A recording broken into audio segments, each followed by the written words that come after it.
I think to provide the context for either of these women, you should look at the lives of women. What were the possibilities for women in this period? But also you need to know a little bit about the larger context, about what's going on in the economy. What would have been the options for Glickel's mother or for Katharina Schrader, or for Glickel later in life when her own husband dies?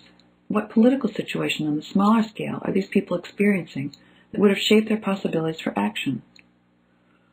I think one of the things that is intriguing about personal narratives is that the people who write them or who dictate them have a strong sense of self, strong enough to think that their story is worth telling. They're not simply people on whom things were acted, on whom the forces of history or politics or economics acted, and they were caught in the middle and didn't do much. But they were people who were subjects of their own lives, in the reflective sense of writing memoirs, but also they were people who were perhaps more active than others in terms of trying to make the best of what life dealt them. We're interested often, I think, in women who did things, women who had agency, or showed us, to use a literary term, showed a sense of subjectivity, of being a person who had an influence on the world around them, including their own situation. But you still need to understand the parameters of their life. Neither one of these women decided to go to America.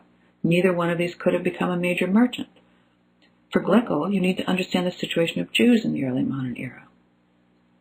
Katharina Schrader's memoirs can lead you into the history of medicine, a natural entree into world history and medicine. What are the possibilities of this time? What did this mean? Childbirth is something that is highly political and contested today, and I think understanding something from earlier centuries can be insightful. Religion permeates everything about their lives. In both of these narratives, God shows up all the time. In Glickel's narrative, she's never blasphemous. She doesn't say, "Why, in God's name, does this happen?" She asks, "Why, in God's name, did this happen?" But in an unblasphemous way, in a way that she's really asking why God let something happen. Her older son is particularly bad in business and trusts everybody and gets her deep in debt. Then her second husband does the same thing and, in fact, bankrupts them after she's worked so hard. So she's trying to wrestle with those issues.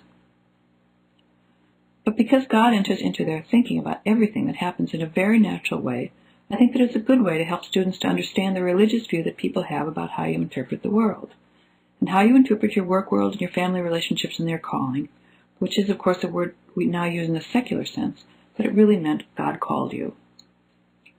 There's no sense about the self, understood in a psychological sense, because there isn't any psychology on the subject. It hadn't been invented yet. Nobody thinks like a Freudian.